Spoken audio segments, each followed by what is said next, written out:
Hi అండి, Ranjith Kumar talks లో upload చేసే పాడ్కాస్ట్ లోని బెస్ట్ ఇన్ఫర్మేషన్ ని రంజిత్ కుమార్ క్లిప్స్ ఛానల్ లో అప్లోడ్ చేస్తున్నాము. సో ఫుల్ పాడ్కాస్ట్ ని చూడాలనుకుంటే do check out Ranjith Kumar talks.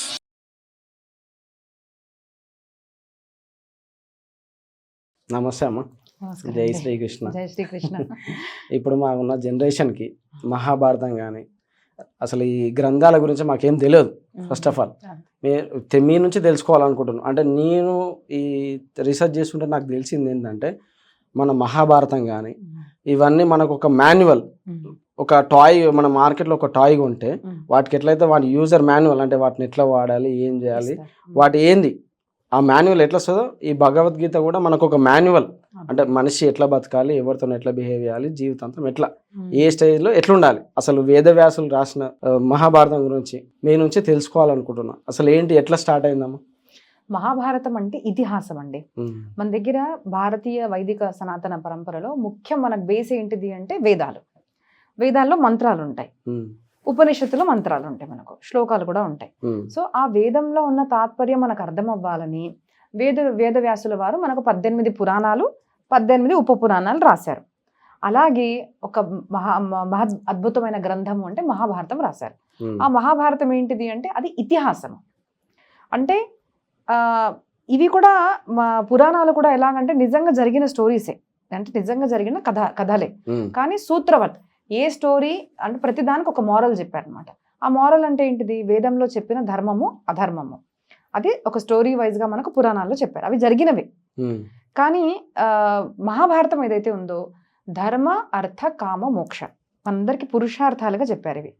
అది చెప్పడానికి రాసిన గ్రంథం ఏదైతే ఉందో అది మహాభారతము. దాన్ని ఇతిహాసము అంటారు. ఇతిహాస అంటే ఇది జరిగినది, ఇలాగే ఉంది, it was like this. So జరిగింది ఎలా జరిగిందో అలాగే ఆయన రాశారు. దాంట్లో ఏది కూడా మోడిఫికేషన్స్ చేసి అలాగా ఏమి రాసినది కాదు. సో మహాభారతము రామాయణము ఇవి రెండు కూడా ఇతిహాస గ్రంథాలు అంటారు అన్నమాట మనం. ఓకే అమ్మ. అంటే నేను చూసిన దాని ప్రకారం వేదవ్యాసుల వారికి నిద్రలో లేకపోతే ధ్యానంలో అంటే ఒక స్వప్నం లాగా వచ్చి అంటే ఫ్యూచర్ లో ఇట్లా జరిగిపోతుందని చెప్పి వచ్చిందని విన్నా. సో దాన్ని ఆయన ఉన్న తపోశక్తి తోటి ఏం జరుగుతుందని చెప్పి చూసిరు. తర్వాత ఇది రాయాలి, ఒక బుక్ లాగా రాయాలని చెప్పి గణేశునితో స్టార్ట్ చేసారు. అది ఎట్లా జరిగిందమ్మా అసలు? యాక్చువల్లీ వేదవ్యాసుల వారు ఒకరు కాదండి. మనకు పురాణాల్లో మనకు శివపురాణంలో వస్తుంది 28 వ్యాసులు జరిగినట్టుగా సో వ్యాస అంటే పదవి, అంటే MLA, PM, prime minister, president ఎలాగా ఉంటుందో అది వ్యాసుడు అంటే ఒక పదవి అన్నమాట. వ్యాస అంటే ఏంటిది, విస్తరించేవాడు. అది ఒక భగవంతుడి కళావతారం. లైక్ శ్రీకృష్ణ, లైక్ రామ అంటే యుగానికి ప్రతి త్రేతాయుగంలో రాముడు వారు వస్తారు, ప్రతి ద్వాపర యుగంలో కృష్ణుడు వారు వస్తారు. అలాగే ఈ కలియుగం రాబోతుంది అంటే మనిషికి ఇతిహాసం తెలిసి ఉండాలి, పురాణాలు తెలియాలి, వేదాలు తెలియాలి. కాబట్టి వ్యాసుల వారు జన్మించడము ద్వాపర యుగంలో, తర్వాత ఈ ఇతిహాస పురాణాలు కలియుగంలో ఉన్న మనుషుల కోసం చెప్పడం అనేది జరుగుతుంది. సో ప్రతి మన్వంతరానికి ఒక్కొక్క వ్యాసుల వారు జన్మించడం అనేది జరుగుతుంది. అయితే ఇప్పుడు మనము వినబోయే వ్యాస మహర్షి పేరు ఏంటిదంటే బాదరాయన కృష్ణ ద్వైపాయన వ్యాస. ఆయన పేరు కృష్ణ ద్వైపాయన వ్యాస, ఆయన పేరు. సో ప్రతి ఒక్క వ్యాసుల వారికి వేరే వేరే పేరు ఉంటుంది. శ్రీకృష్ణ ద్వైపాయన వ్యాస్. అయితే బదరీ వనంలో ఉన్నారు, అంటే బదరీ ఫలాలు మన బద్రికాశ్రమంలో ఉంటాయి అనమాట. ఆ యొక్క వనంలో ఉన్నారు కాబట్టి బదరీ వనం, బాదరాయనుడు అని అలాగే ఇంకో పేరు అనమాట ఆయనది. శాస్త్రాల్ని విస్తరింపజేశాడు కాబట్టి వ్యాస మహర్షి ఇలాగ పేరు. But basic name is Srikrishna Dwaipayana ఆయన. అయితే ఏంటిది, ఋషులు అంటే ఎవరు అంటే సైంటిస్ట్ అనమాట. ఏదైతే మనం రీసెర్చ్ చేసి ఫైండ్ అవుట్ చేస్తే సమాజానికి మంచి జరుగుతుందో అని అదొక సైంటిఫిక్ గా వాళ్ళు ఒక ఎక్స్పెరిమెంట్ చేయడము, దానికి సమాజం కోసం బయటికి తీసుకొచ్చేవాళ్ళు మనం ఇప్పుడు సైంటిస్ట్ అంటాం. అయితే ఋషులు ఎలాగా ఉండేవాళ్ళు అంటే భౌతికంగా కాదు, ఆధ్యాత్మిక పరంగా కూడా. అంటే not only just socially financially కాకుండా ఆధ్యాత్మిక పరంగా కూడా మనిషికి ఒక ఆధారం అనేది ఉండాలి, ఒక మార్గదర్శనం అనేది ఉండాలి. కాబట్టి త్రికాలజ్ఞులు ఏమిటి అంటే ఆయనకు తెలుసు కలియుగంలో మనిషి ఆయుష్ తగ్గిపోతుంది, బుద్ధి తగ్గిపోతుంది. సో మందా సుమందమతయో మంద భాగ్య హిపద్రుతాహ అని మనకు భాగవతంలో అంటారు. అంటే కలియుగంలో మనిషి మంద బుద్ధివాడు అంటాడు. కొంతమంది నాకు తెలిసి అనొచ్చు, అదేంటి దక్క ఇంత వెల్ ఎడ్యుకేటెడ్ మేము ఇలా అంటున్నారు అనేసి. కానీ ఎందుకు మంద భాగ్యుడు మంద బుద్ధి వాళ్ళు అన్నారంటే అసలు మనిషి జీవితం ఎందుకు అంటే ఆత్మోద్ధారం కోసం బతకాలి మనిషి. అలాంటి వాడు ఎంత బాగా తినొచ్చు అంటే డిఫరెంట్ కైండ్స్ ఆఫ్ తినే ప్రోడక్ట్స్ గురించి ఆలోచిస్తాడు. ఏ సుఖాన్ని ఏ ఇంద్రియంతో ఇంకా ఎలా బాగా అనుభవించవచ్చు అన్న దాంట్లో పడిపోయాడు. కానీ అరే నాకు ఇచ్చిన ఇంద్రియాలు, నా పరివారము, నా దేశము, ధర్మం కోసం, మోక్షం కోసం అని ఆలోచించేవాడు కలియుగంలో తక్కువ.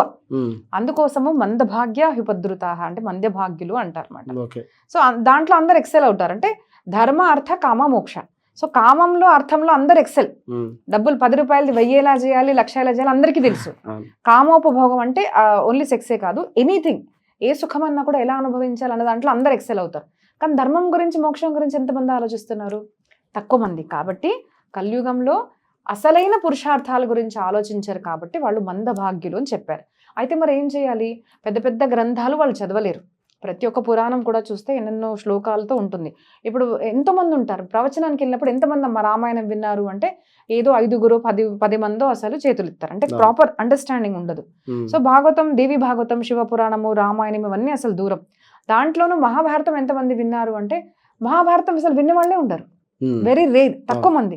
దాంట్లోనే ఏదో కొంచెం అలవాటు ఉన్న వాళ్ళు విన్నారు అంటే ముసలి వాళ్ళు, యంగ్స్టర్స్ వినాలి. అసలు అలాంటి వాళ్ళు విన్నారా అంటే తెలీదు, వినలేదు.